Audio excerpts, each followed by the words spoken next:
देखो दोस्तों, आज अपने निमी असाइनमेंट है, उसके क्वेश्चन करेंगे। तो ये अपनी दूसरी क्लास है, तो इसके अंदर आज अपने बात करेंगे अपना बेसिक वर्कशॉप प्रैक्टिस के बारे में। तो जो ये अपने वर्कशॉप के अंदर औजार वगैरह टूल वगैरह होते हैं, तो उन सभी के बारे में अपने विस्तार से इस वीडियो के अंदर चर्चा करेंगे। तो जो कल वाली जो अपनी वीडियो थी, उसके अंदर मैंने आपको एक जो सूचनात्मक चिन्ह है, इसकी मैंने आपको पृष्ठभूमि बताई थी। तो पृष्ठभूमि मैंने आपको नीले कलर की बताई थी। तो नीले कलर की जो पृष्ठभूमि भी इसकी होती है और हरे कलर की भी होती है। तो जितने अगर सड़क सुरक्षा के नियम से देखा जाए तो इसकी पृष्ठभूमि होती है अपनी नीले प्रकार की होती है। और जो अपने इलेक्ट्रिसिटी के हिसाब से देखा जाए तो इसकी सूचनात्मक की होती है, वो हरे कलर की भी होती है। तो ये दोनों ही होती है, तो इसमें कन्फ्यूजिंग होने वाली कोई बात नहीं है। तो चलते हैं अपने टॉपिक पर आगे।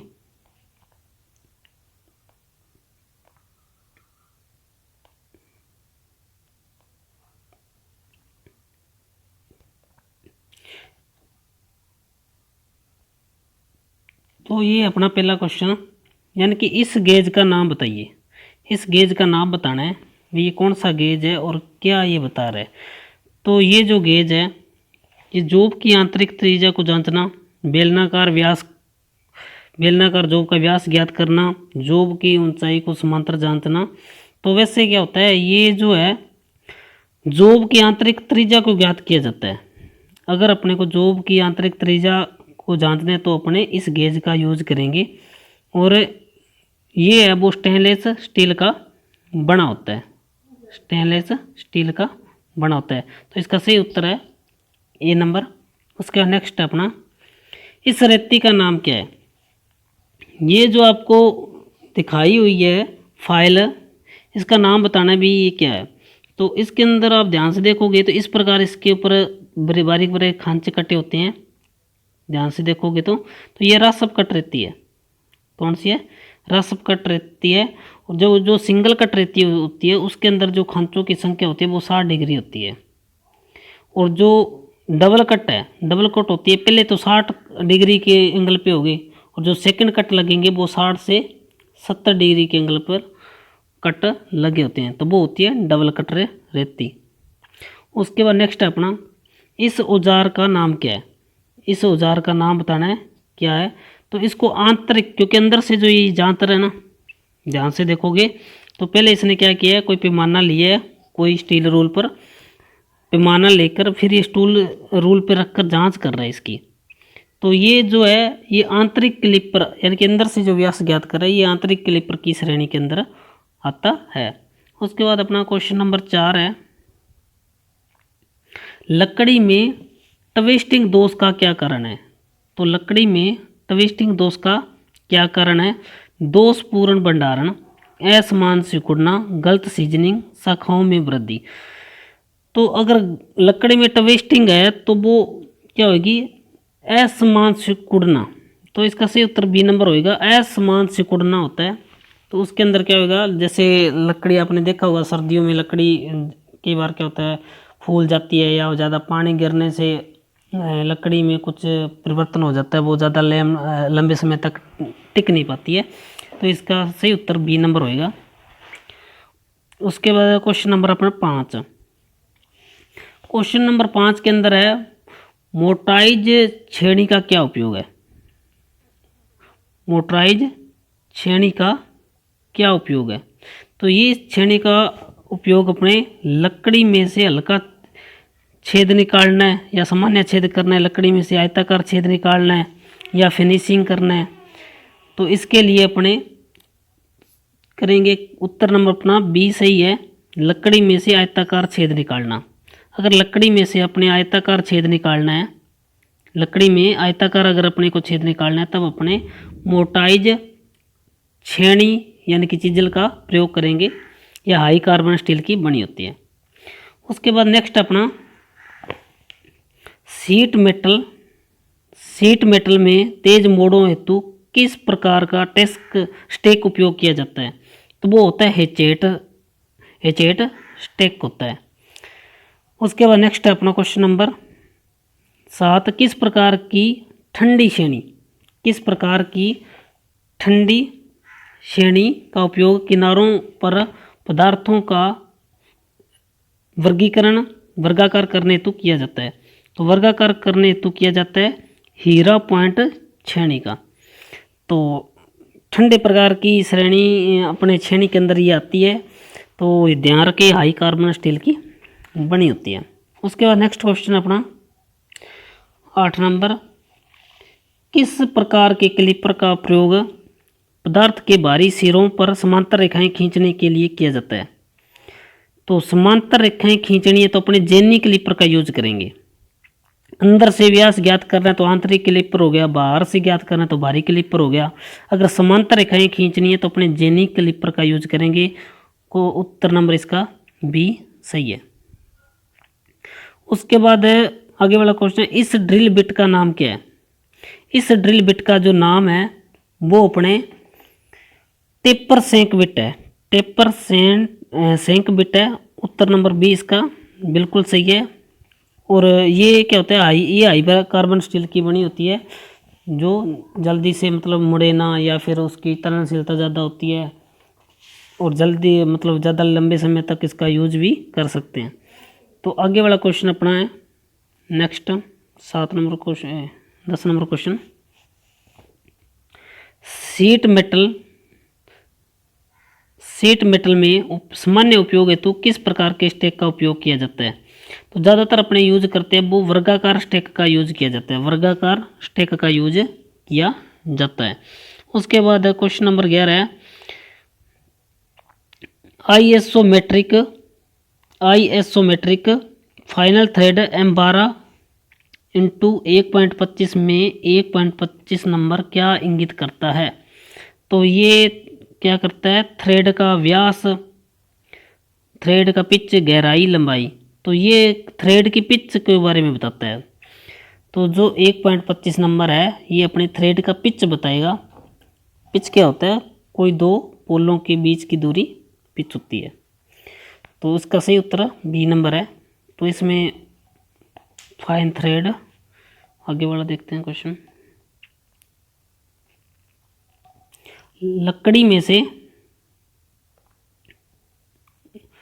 में से अनियमित रूप से शाखाएं उगने के कारण कौन सा दोष उत्पन्न होता है। तो ये आपको पता ही है, आपने देखा होगा ज़्यादातर जो अपने पेड़ पौधे होते हैं, पौधे भी हो सकते हैं, पेड़ भी होते हैं, उनमें अलग से जब उन ऋतु आती है उनकी, तो अलग से उनके अंदर एक गांठ सी निकलती है, उसमें से क्या होती है अलग उसकी टहनियाँ निकलती है। तो वो जो दोष होता है उगने का, वो गांठ दोष कहलाता है। भी गांठ में से निकलना, तो जब अपने किसी पेड़ को काट देते हैं या उस पर कोई टहनी को उसके को काट देते हैं, तो उसमें से क्या अलग अनेक प्रकार की शाखाएं निकलती है, तो उसको गांठ में से उगना कहते हैं। तो सही उत्तर इसका 1 नंबर है, गांठ। उसके बाद है टेननारी के कुंद दांतों को तेज करने के लिए किस रेती का उपयोग किया जाता है। तो ये जो रेती होती है त्रिभुजाकार रेती का यूज किया जाता है। अगर आपको कभी भविष्य में पूछ भी ले कि अगर कोई आरी है या टेनन सा है, तो उसके अगर दांते घिस गए हैं, तो उन दांतों को अपना तीखा करना है या तेज करना है, तो अपने त्रिभुजाकार रेती का यूज करते हैं। तो इसका क्वेश्चन नंबर सी बिल्कुल सही है। उसके बाद नेक्स्ट अपना क्वेश्चन नंबर 14, एक्स से इंगित इस भाग का नाम बताना है। ये भाग कौन सा है, तो ये आपको पता है ध्यान, इस जिस भाग पर क्या होते हैं खांचे अपने दांते ना कटे हो, वो भाग अपना हील कहलाता है। क्या कहलाता है, हील कहलाता है। ये ध्यान रखना भाई, क्या कहलाता है, हील कहलाता है। ये अपना क्या हो गया, हैंडल हो गई, ये इस पे दांते कटे हैं। और जो ये भाग है यहाँ पे दांते ना कटे हो, वो क्या होता है, हील होता है। उसके बाद इस औजार का नाम क्या है। तो इस औजार का नाम क्या है, जेनी कैलिपर होता है। और ये समांतर रेखाएं खींचने के लिए काम में लिया जाता है। उसके बाद नेक्स्ट क्वेश्चन है, इस श्रेणी में एक्स इंगित भाग क्या है। एक्स से इंगित भाग क्या है, एक्स से इंगित भाग क्या है, तो ये भाग बताना है कौन सा है। तो ये है पॉइंट कोण है, ये कोई पॉइंट को प्रदर्शित कर रहा है इस प्रकार, तो ये क्या है, पॉइंट कोण है। तो इसका सही उत्तर क्या होगा, बी नंबर होएगा भाई। उसके बाद नेक्स्ट क्वेश्चन अपना, फर्मर छेनी का उपयोग क्या है। फर्मर छेनी का जो उपयोग है वो बताना क्या है, तो छेलने जोड़ों को फिनिशिंग करने के लिए, सामान्य छेनीकरण कार्य, यही होएगा भाई। 17 नंबर का बी नंबर उत्तर सही है। फर्मर छेनी का उपयोग क्यों, क्या उपयोग है, तो सामान्य अगर अपने को छेनी छेनी में इसका यूज किया जाता है, तो इसका उत्तर नंबर बी बिल्कुल सही है। उसके बाद नेक्स्ट क्वेश्चन अपना 18 नंबर, किस प्रकार के अर्धलेप जोड़ प्रयोग किया जाता है जब जोब का एक व सिरों के अंत से कुछ दूरी से मिलता है। तो लेप का मतलब वैसे तो समांतर भी होता है भाई, भाई एक दूसरे पर मतलब अपने लेप करके चढ़ाना है। तो ये जो जोड़ होएगा ना, तो इस जोड़ को कहते हैं मध्य लेप जोड़। बी नंबर उत्तर इसका बिल्कुल सही है, मध्य लेप जोड़ इसको कहा जाता है। उसके बाद नेक्स्ट क्वेश्चन अपना, मोड़ और अंदर से निकले हुए किनारों के साथ धातु स्ट्रे बनाने के लिए किस प्रकार के नोच का उपयोग किया जाता है। तो मोड़ के अंदर बनाना है, तो मोड़ के अंदर निकला धातु स्ट्रे बनाने के लिए किस प्रकार के नोच का यूज किया जाता है, धातु के अंदर, तो वी नोच होता है। वी धातु के अंदर बनाना है तो इस प्रकार, तो वी नोच इसका सही उत्तर होएगा। उसके बाद नेक्स्ट अपना,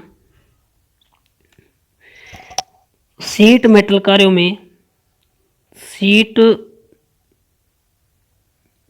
सीट मेटल कार्यों में हेम फोल्डिंग का क्या उद्देश्य है। तो हेम फोल्डिंग का उद्देश्य, किसी चीज़ को आपको पता है फोल्ड करना है, फोल्ड करेंगे तो क्या होएगा, नुकसान कम होएगा। तो इसका सही उत्तर है सीट को क्षति से बचाने के लिए, तो फोल्ड करेंगे तो सीट अपनी उसको नुकसान नहीं होएगा, तो और ज़्यादा मतलब उसको टूटने का खतरा भी नहीं रहेगा। तो फोल्डिंग का मतलब सीट को क्षति से बचाने के लिए। उसके नंबर अपना क्वेश्चन नंबर 21 है, लकड़ी में से कौन सा दोष इसकी शक्ति को कम करता है। तो अगर लकड़ी में जो दोष है उसकी पावर को जो कम करता है वो होता है अनियमितता। अनियमितता इसका सही उत्तर है। ये इसकी उसकी हानियों को बढ़ाता है भी, हानियाँ बढ़ेगी तो क्या होगी, पावर इसकी क्या हो जाएगी, कम हो जाएगी। इसका सही उत्तर है डी नंबर। उसके बाद इस हथौड़े का नाम क्या है। यह आपको हथौड़ा दिखाई दे रहा है, इस हथौड़े का नाम बताना क्या है। तो आप ध्यान से देखोगे तो इसके अंदर बीच में जगह बनी हुई है, तो यहाँ पे ये लकड़ी के या प्लास्टिक का हैंडल हो सकता है, हैंडल इसका लकड़ी का या प्लास्टिक का होता है। तो वजन और इसका पिन के हिसाब से इसका वर्गीकरण किया जाता है हैमर का।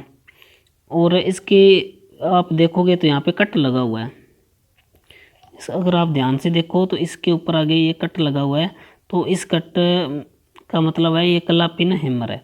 और कला पिन हैमर का यूज आपको पता ही है कि अगर अपने को लकड़ी में से कील निकालने के लिए इसका यूज कर सकते हैं। और एक पिंसर भी होता है, पिंसर, वो भी लकड़ी में से कील निकालने के लिए यूज में लिया जाता है। और इंजीनियरिंग हैमर होता है ना, वो बॉल पिन हैमर को कहते हैं।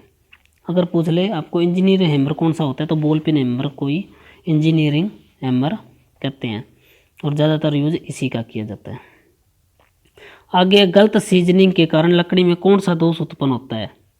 अगर गलत सीजनिंग के कारण लकड़ी में जो दोष होएगा वो कंपिंग दोष होएगा भाई, क्या होएगा, कंपिंग दोष इसका सही आंसर है।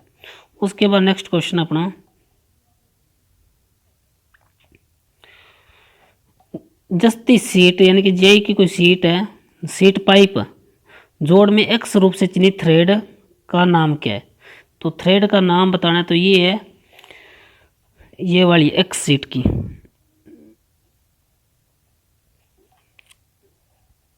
एक्स की सीट की इसका नाम बताना है। तो ये जूट है, फुल थ्रोड है, तिरछी मेल है, फीमेल है।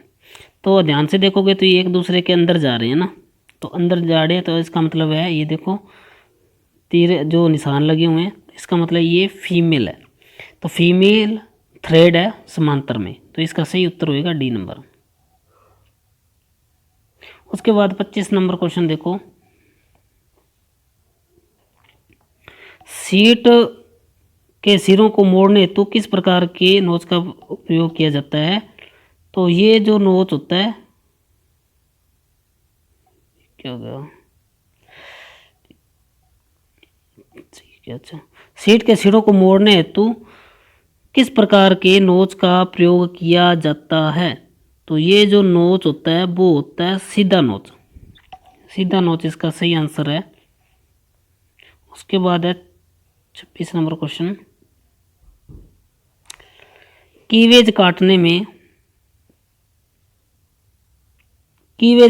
में अपने क्रॉस कट छेनी का यूज किया जाता है। क्रॉस कट का उद्देश्य क्या है? कीवेज काटने के लिए। याद रही, कैसे कीवेज होता है, कैसे क्रॉस होता है, इस प्रकार आप इसको याद कर सकते हो। उसके बाद नेक्स्ट क्वेश्चन अपना 27 नंबर, 90 डिग्री, ये 900 नहीं है, 90 डिग्री है। 90 डिग्री मोड़ने तो किस प्रकार के नोच का प्रयोग किया जाता है? तो ये वी नोच ही होता है भी। उसके नेक्स्ट है, लकड़ी की आंतरिक कटिंग के लिए किस प्रकार के वक्र कटिंग दस्तियारी का प्रयोग किया जाता है? तो लकड़ी की आंतरिक कटिंग के लिए जो वक्र की कटिंग है वो होती है की होल आरी। तो उत्तर बी नंबर इसका बिल्कुल सही है। उसका नेक्स्ट है 29 नंबर क्वेश्चन, सीट मेटल कार्य के लिए उपयोग होने वाले स्टेक का नाम क्या है? तो ये जो स्टेक होता है ब्लो हॉर्न स्टेक होता है। ब्लो हॉर्न स्टेक होता है, इसको कहते हैं ब्लो हॉर्न स्टेक। इस औजार का नाम क्या है? तो इस औजार का नाम दिखने में तो आपको पता ही है कि किसकी तरह दिखाई दे रही है?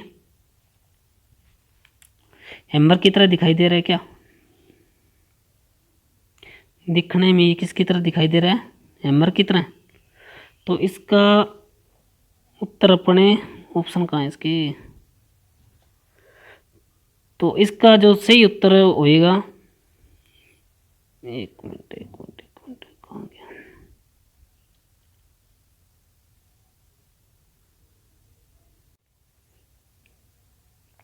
तो ये जो अपना हैमर है वो है टैक्स तोड़ा भी, टैक्स हैमर है। एक अपना हैमर मेल्ट भी होता है, जो लकड़ी का हैमर होता है, तो वो अपने इमली की लकड़ी से ज़्यादातर बनाते हैं भी।